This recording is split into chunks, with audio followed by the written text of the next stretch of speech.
Pamatid-uhaw sa gitna ng pangambang kakulangan ng tubig ngayong El Nino, ang imbensyon ng grade 12 students na aming nakilala. Ang payong na proteksyon sa init at ulan.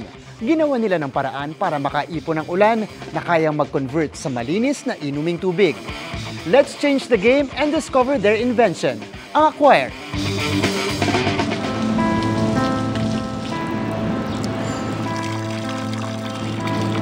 ₱40. Kada cubic meter na tubig gripo? Pakabit pa lang sa linya ng tubig. Problema na sa pamilya ng mga ngalakal na si Tatay Nicanor. Hindi namin kaya magbayad sa metro Kaya bumibili na lang po kami. Pag rasyon na may host, 8. Pag ikaw magiging 10. Pero what if pwedeng magkaroon ng libreng tubig? Sa tulong ng payong na ito? Hindi yan sirang payong na bumaligtad kundi isang Acquire na amazing ang pakinabang. Kasing amazing na mga nasa likod nito, ang grade 12 students na sina Timothy, Luke at Joaquin. Yung pangalan na Acquire, galing siya sa word na aqua, tubig, tapos acquire. Meron kaming 3 qualities na i-name dito is portability, ease of use, as well as scalability. So yung goal po talaga namin dito ay para magamit po siya ng mga tao sa kung saan man nila kailangan. Ang portable at foldable payong na ito, kayang maglinis ng maiipong tubig. So yung modular filtration po, yung sabihin lang naman po niya ay, ito po, pwede po natin siya ikabit at tanggalin ng madalian dun sa collection system. Yan na, attach na nila yung filter. Parabolic yung shape ng umbrella. Theoretically, yung water is mapupunta rin sa gitna ng tube. 1 month binuo ang prototype na naging entry sa system-wide competition ng Philippine Science High Schools last year. Because they find the design interesting, so they gave a special citation to it. Around 20 members siguro or more from other Philippine Science campuses yung nag-compete doon. Nagpa-plan na rin kami para sa large scale na design ito, yung for communities na. And isang target community namin is like yung sa mga islands. There you go mga kapuso, a promising invention by grade 12 students dito po sa Philippine Science High School. Kaunting development na lang, pwede na itong makatulong sa mga waterless communities dito sa Pilipinas. Para sa GMA Integrated News, ako si Martin Javier. Ako si Timothy Andal. Ako si Luke Tolin. Ako si Joaquin Tabur. Changing the game! Dagsana ang mga namamasyal sa Tagaytay ngayong long weekend holiday. Kamusta kaya ang traffic? Nakatutok doon live si Joseph Moro. Joseph! Nako Emil, umaga pa lamang ay traffic na papunta dito at kapag nandito ka naman na ay traffic pa rin. Pero hindi naman yan nalintanan ng ating mga kababayan na sinusulit yung long weekend dito sa napakalamig na Tagaytay. Sa Skyway, sa Alabang pa lamang, tukod na ang mga sasakyan. Long weekend, kaya halos lahat ata nag-out of town. Mabagal ang usad ng trapiko sa expressway hanggang sa South Luzon Expressway o SLEX na at lumuwag na lamang ito sa may Mamplasan exit. Sa Tagaytay, may mga ilang kaling kung saan halos hindi na gumagalaw ang mga sasakyan. Madaming tao naglo-long weekend dahil lampas 2 oras lamang ang layo nito sa Metro Manila. Pero sulit naman kapag nalagpasan na ang traffic. Sina Regine, sinamantala ang long weekend para saglit makapag-bonding. On the way, medyo may konting congestion pero okay lang. Okay lang. Okay lang. May bonding kayo. Yes.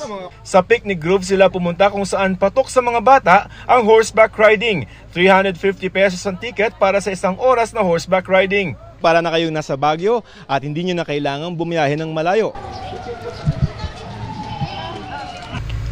Pwede rin mag-picture-picture sa magandang view. Sa mga adventurous, meron ding theme park dito kung saan may lampas 30 mga rides tulad ng Ferris wheel at iba't ibang games. Si Esther, balikbayan, isinabay na sa long weekend ang pamamasyal para kasama ang mga apo. Family bonding namin together with the birthday of my 2 grandson.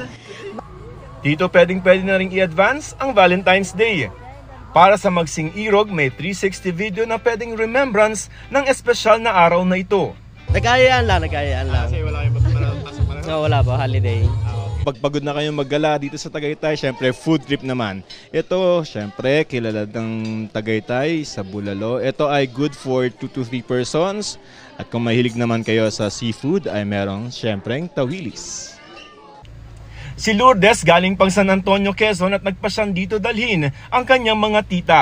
Ang long weekend, dapat may ganap. Closest na malayos na hindi kailangang mag-Maynila. Emil, Chinese New Year, kaya bukas ay magkakaroon sila ng fireworks display ng alas 7 ng gabi. Emil? Maraming salamat, Joseph Moro.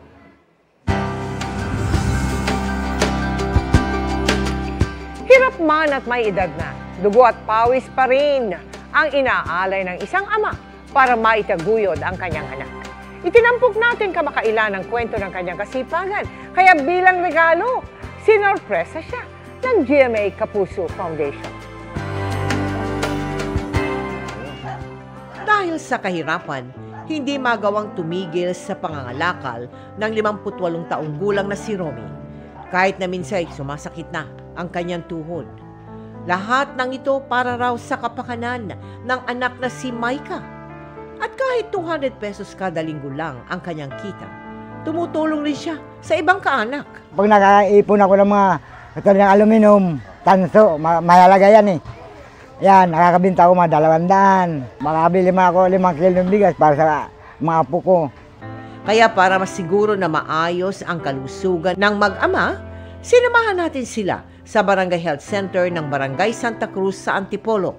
Agad naman silang ipinasuri ng barangay sa Antipolo City Hospital System. Ang diagnosis ko po sa kanya ay pneumonia low risk. Pwedeng manggaling ho yan, pwedeng sa mikrobyo, mga bakterya. Pwede ho na nakuha na yun dahil sa mga nakukuha niya habang naglalakad siya sa nangangalakal. Ayun po, ang advice na lang ho ay mag-vitamins ho. Nagbigay rin ng barangay ng materyales para sa pagsasaayos ng bahay.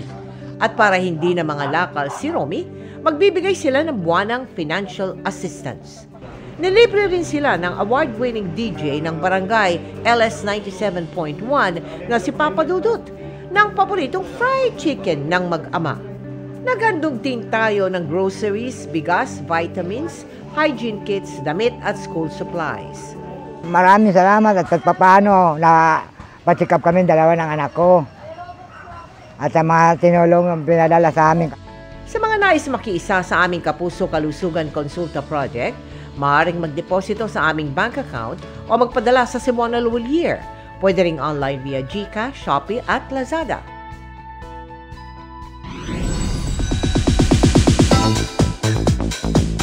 Mabilis na chikahan tayo para updated sa showbiz happenings.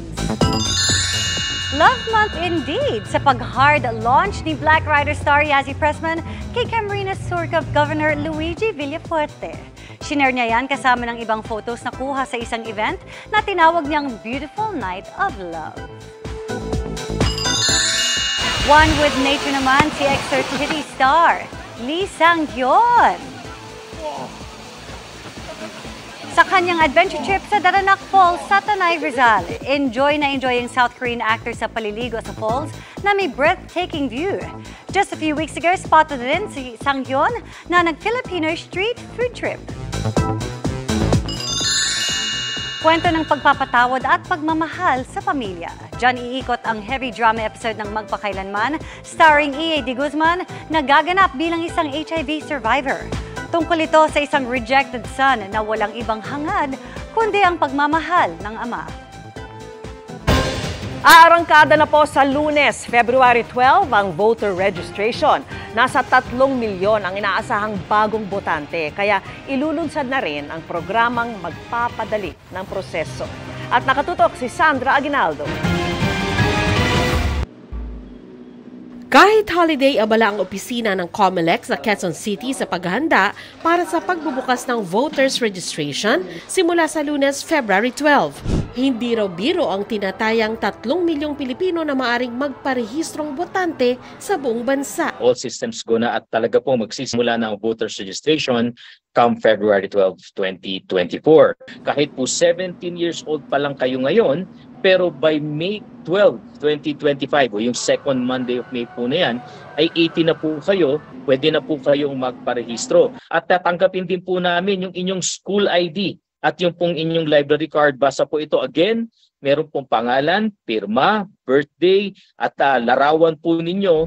Pwedeng magparehistro basta residente ng Pilipinas nang hindi bababa ng 1 taon at 6 na buwan namang residente sa lugar kung saan nyo nais bumoto. Magdala lang ng valid identification document gaya ng National ID, Postal ID, Student ID, Senior Citizens ID, Driver's License at iba pa. Kung sakali man pong wala, pwede po kayong kumuha ng barangay certification. Basta po yung barangay certification, merong pangalan, larawan, merong pirma at merong address at birthday po ninyo. Para mailapit sa mga botante ang registration, magpupunta din sa mga mall, malalaking establishmento, opisina at ahensya ng gobyerno at iba pang pampubliko at pribadong lugar ang COMELEC sa ilalim ng Register Anywhere program. Pero paalala ng komisyon, kaya po naming malaman kung kayo ay double or multiple registrant. And therefore, pag naalaman po namin yan, mahaharap po kayo sa kaso ng election offense na may kulong na 1 hanggang 3 taon. Hanggang September 30 ang registration ng COMELEC. Pero sana raw, huwag nang hintayin kung kailan matatapos ang registration tsaka kayo magmamadali. Para sa GMA Integrated News, Sandra Aguinaldo, nakatutok, 24 oras. Sa Quezon City, nasagip ang isang bagong silang na sanggol na inabandona ng kanyang inang napaanak sa palikuran ng gasolinahan. Nakatutok si Mark Salazar. Naki-CR sa isang gasolinahan sa Kalayaan Avenue, Quezon City, ang buntis na ito dakong 8:00 kaninang umaga. Kinausap niya yung gasoline boy para ito, kung saan yung CR, pumasok siya sa CR nung babae. So, pumunta doon sa mga ilang 15 minutes, paglabas ng babae, umalis na sa... Walang kamalay-malay ang staff ng gasolinahan. Nanganak pala sa loob ng CR ang babae, pero inabandonan niya ang sanggol na nadiskubre naman ng sumunod na nag-CR na siya namang tumawag ng pulis. Sir, may bata nga, kaya pumasok na kami. Pasok namin, bumato kami ng radyo. Tapos yung body ko, tinignan namin, kinuha na namin yung bata. Nandun pa yung placenta niya, nandun pa yung inunan. Ayon sa QCPD Station 9, marami raw munang dinaan ng gasolinahan ang buntis. Bago tumigil sa gasolinahang ito, nakatabing-katabi mismo ng police outpost. Yung nanay siguro is alam niya na malapit ang pulis doon. So doon niya iniwan yung bata, doon niya pinlano na iwan yung bata at alam niya na marirescue yung bata. Pero prior, sinigurado lang niya makaalis siya kasi nilagyan niya ng tissue yung bunganga ng bata. Kasi kung ibang nanay yan, pwede niyang iliwan sa basurahan. Di ba? Iwan niya sa mga baketa na hindi makikita ng ibang tao. Muling nakuna ng CCTV ang tumatakas na SUV sa Kalayaan Avenue, Pakanana sa EDSA. Naplakahan naman daw ang SUV kaya hindi mahihirapan matunton ang ina ng sanggol at ang 3 iba pa niyang kasama sa sasakyan. Pwede natin mapailan ng kaso ng Republic Act ng Revised Penal Code ng Article 276. Ito yung abandoning of minor in relation to Republic Act 7610. Ongoing yung manhunt operation natin. Actually, meron na tayo nakuha mga CCTV footages para ma-identify natin yung sasakyan na ginamit, saka yung identity ng mga kasamahan niya at saka yung mismong nanay nung bata. Ligtas na ang sanggol na lalaki na inaaruga ngayon sa East Avenue Medical Center. Marami raw tumawag sa QCPD Station 9 para ampunin ang sanggol na lalaki. Pero hindi ganun kadali ang proseso ng adoption na DSWD ang gagawa. Para sa GMA Integrated News, Mark Salazar, nakatutok 24 oras. Iginiit ng Clark Hills Properties Corporation na tumupad sila sa kasunduang tigil demolisyon sa Barangay Anunas sa Angeles, Pampanga. Ayon sa legal counsel ng kumpanya na si Hener Endona, Wala silang ginawang demolusyon hanggang matapos ang Christmas season, bagay na kanila raw ipinangako sa isang pulong. Nagpayag din daw ang Clark Hills ng intensyong mag-donate ng 1 hektarya ng naturang lupa para sa malilipat na indigent residents. Dagdag pa ng Clark Hills mula noong 2023. Humingi sila ng listahan mula sa lokal na pamahalaan ng mga pangalan ng indigent family sa lugar pero hindi pa nila ito nakukuha hanggang ngayon. Tumalima rin sila sa nauna nilang pangako ng hindi nila gagalawin ang maliliit na bahay ng mga indigent sa pagpapatupad ng writ of demolition. Nangako rin ng Clark Hills na hanggat walang malilipatan, hindi nila gigibain ang bahay ng mga indigent at ng mga orihinal na may hawak ng Certificate of Land Ownership Award o CLOA. Muling giniling ng Clark Hills ang listahan ng mga residente sa lugar para nila'y makapagbigay sila ng alternatibo para sa relokasyon.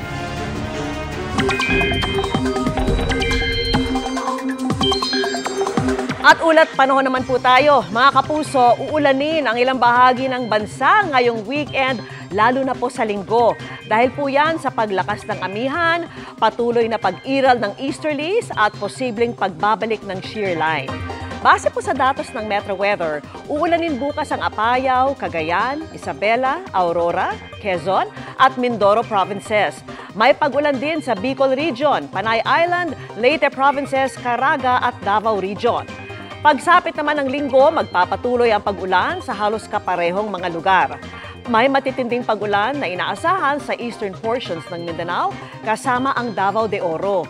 Maging alerto po dahil maaring maranasan ulit ang mga pagbaha o landslide kapag nagtuloy-tuloy ang mga pag-ulan. Sa Metro Manila, maaliwalas naman ang panahon, pero kung may lakad this weekend, magdala pa rin ang payong para laging handa sakaling may biglaang pag-ambon.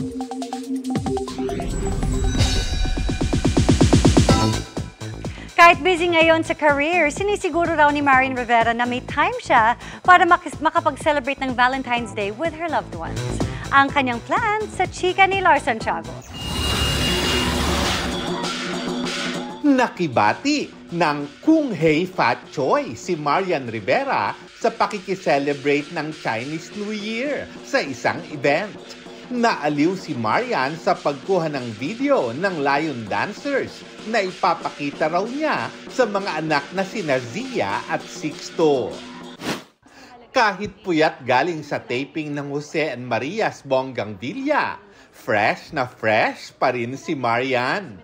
At ang masayang balita ng kapuso primetime queen sa mga sumusubaybay sa kanilang sitcom, naku, ang daming lang aabang kasi ang daming mga guest at merong mga 2 karakter na pumasok sa amin. Oo, can you tell Bukod kay Ate Pokwang, may pumasok pa uli. So yun ang aabangan nila. Sobrang saya at proud naman ni Marian sa pagkapanalo ng asawang si Dingdong Dantes ng Best Actor sa Manila International Film Festival. Halika na, magtitake na daw tayo. Maging sa taping ng Jose and Maria's Bonggang Villa, sinurpresa at binati rin nila si Dingdong. Sinabi ko talaga sa kanya, pinagpipray ko talaga na manalo siya kasi deserve talaga niya dahil napakahusay talaga niya sa Rewind. And sabi ko nga, true enough, sabi ko pinagpalad tayo, pinagbigyan tayo ni Lord, nanalo ka. Ano naman kaya ang plano ni na Mr. and Mrs. Dantes sa Valentine's Day? Sabi ko kay Dong, gusto ko siguro spend yung Valentine's ko na hindi kaming 2 lang, kasama yung mga kids. So magdi-date kaming 4. Pero parang gusto naming theme is parang picnic lang. Oh, maiba naman. Kasi with kids eh. Naging topic naman online ang post niyan na nananawagang itigil ang unauthorized na paggamit sa celebrities sa kanilang online business. Maraming beses na rin daw kasing nagamit ang pangalan, larawan at video niyan nang walang pahintulot. Mahirap kasi kung hindi talaga nanggagaling sa isang tao at kiniklaim nitong mga nito na ako yung nagsasabi. So, wag naman. Di ba? Lars Santiago, updated sa showbiz happening. At yan po ang mga balita ngayong Biyernes kung Fat Choi. Ako po si Mel Tiangco. Ako naman po si Vicky Morales para sa mas malaking misyon. Para sa mas malawak na paglilingkod sa bayan, ako po si Emil Sumangil. Mula sa GMA Integrated News, ang News Authority ng Pilipino. Nakatuto kami 24 oras.